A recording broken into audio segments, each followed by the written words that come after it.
Hoje, a CCJ do Senado realiza audiência pública para debater a reforma administrativa. Sobre as mudanças nas regras para a contratação e admissão de funcionários públicos, nós vamos conversar agora com o autor de um projeto de lei sobre o assunto, o deputado federal Roberto de Lucena, do Podemos de São Paulo. Seja bem-vindo, deputado. Bom dia. Obrigado pela entrevista. Bom dia, Vitor. Bom dia, Adriana. Bom dia, amigos. Deputado, inclusive o senhor enviou nos últimos dias uma carta, aos senadores falando sobre as distorções que o senhor considera que foram feitas na Câmara nesse projeto de autoria do senhor, Queria que o senhor falasse a respeito disso. Que distorções foram essas? Claro. Bom, a nossa proposta é o resultado de um esforço de quase 8 meses de um grupo de juristas, de especialistas no tema de improbidade administrativa, um grupo de trabalho coordenado pelo ministro Campbell, que entregou um relatório, uma minuta muito interessante, muito bem fundamentada, e que aqui na Câmara dos Deputados recebeu o nosso acolhimento na condição de, então, presidente da Comissão de Fiscalização Financeira e Controle. Fizemos as discussões, audiências públicas, apresentamos o projeto de lei que tinha como objetivo a atualização da Lei de Improbidade Administrativa. Ocorre que a Lei de Improbidade Administrativa é um dos principais eixos da legislação anticorrupção no país. É uma legislação que tem 30 anos, evidentemente precisava de algumas atualizações, mas em nenhum momento nós buscamos uma flexibilização, e foi isso que aconteceu com o substitutivo. Por isso, inclusive, nós tivemos apenas 2 casos em toda a história do parlamento que o autor de um projeto de lei votou contra o seu próprio projeto. Eu votei contra o relatório que foi oferecido, o substitutivo que foi oferecido pelo relator.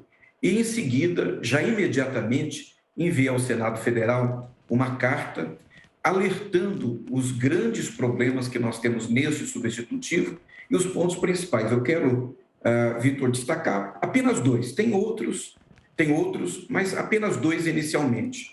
A questão da prescrição retroativa. Isso vai causar uma sequência de desdobramentos de impunidade.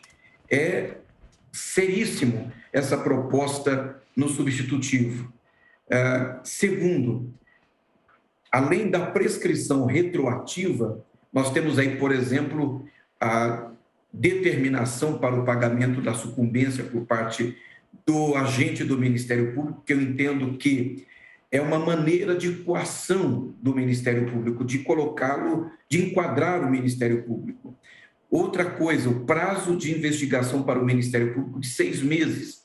Investigações mais complexas, inclusive aquelas que demandam de cooperação internacional com outros ministérios públicos e polícias de outros países e que dependem de transferência de informações, de documentos, ficaram extremamente prejudicados, e nós estamos, se o Congresso Nacional endossar esse substitutivo, aprovar esse substitutivo, nós estamos decidindo que no Brasil aqueles crimes mais complexos, aquelas operações mais complexas, maiores, que envolvem volumes maiores de recursos desviados do erário público, vão ficar sem a devida punição, sem a devida cobrança. Rodrigo Constantino. Deputado, bom dia. Em relação ao projeto como um todo, da forma que está, na sua avaliação, ele traz mais a racionalidade para o setor público e, acima de tudo, mais cobrança em termos de resultados, ou esse grande objetivo não será alcançado? Ele foi desidratado, o atual substitutivo, ele desidrata a proposta original. Qual era o objetivo inicialmente? Era separar o Constantino, o joio do trigo.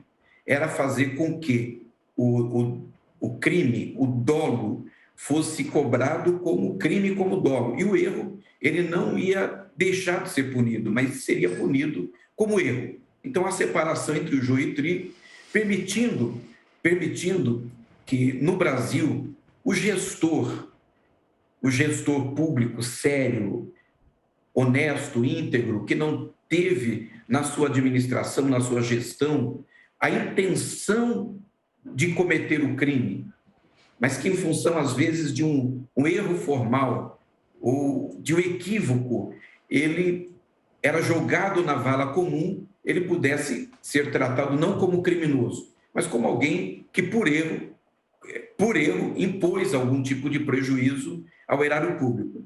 Agora, houve uma desidratação da proposta original e o perigo é que esse projeto, essa lei, essa legislação é um dos eixos principais da legislação anticorrupção. Ou seja, nós estamos no Brasil no esforço, me parece, sistematizado de enfraquecimento da legislação anticorrupção. Nós já derrubamos, né? Acabamos com a Operação Lava Jato, o emblema do enfrentamento, do combate à corrupção, e agora estamos desidratando a legislação. Deputado, qual a expectativa para essa audiência de hoje no Senado? Será possível, de qual forma, ouvir alguns representantes dos diferentes setores da sociedade sobre o projeto?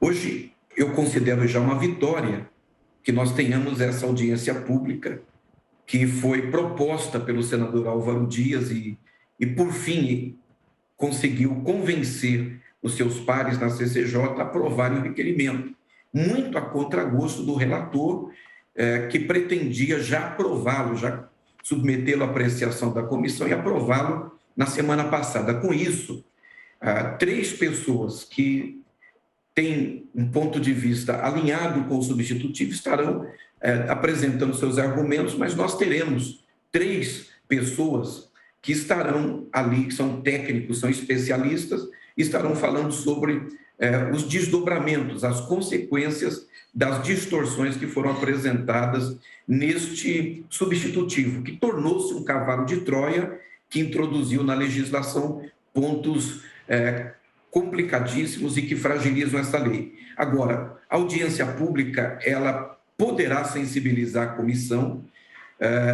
nós poderemos ter ali na comissão uma alteração de pontos fundamentais, e se o Congresso fizer as alterações, esse projeto de lei, esse substitutivo, ele volta para a Câmara dos Deputados.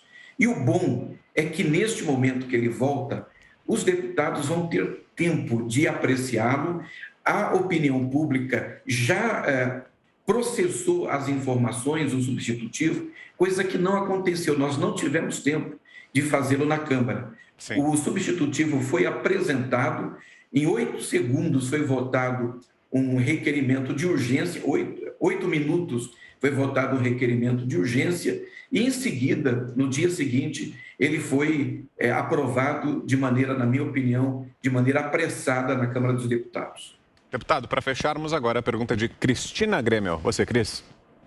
Deputado, bom dia. Muito brevemente, o senhor falou que a proposta original foi desidratada e todo brasileiro de bem está vendo aí o desmonte do combate à corrupção. Começou no próprio judiciário com o desmonte da Operação Lava Jato e a gente sabe quem tem interesse, né, em que a corrupção não seja investigada. O senhor pode dar nome aos bois e falar quais são os partidos que estão unidos nesse processo de desidratação de uma proposta que pretende tornar mais fácil a investigação de crimes do colarinho branco? Então, Cris, nesse caso, eu lembro quando criança daquela expressão de que o gato usava outra mãozinha para bater ali no braseiro, né? Então, existe um movimento organizado, sistematizado, que, na verdade, ele não está evidente, não está claro, ele não se apresenta, mas nós devemos estar atentos. É uma luta diuturna. Eu sou presidente da Frente Parlamentar de Combate à Corrupção, estou no 3º mandato, é uma luta diuturna, porque vem de todos os lados e são muitos os interesses que são enfrentados no combate à corrupção. Muito bem, esse é o deputado federal Roberto de Lucena, conosco aqui no Jornal da Manhã. Bom dia, deputado. Bom dia, obrigado. Um abraço.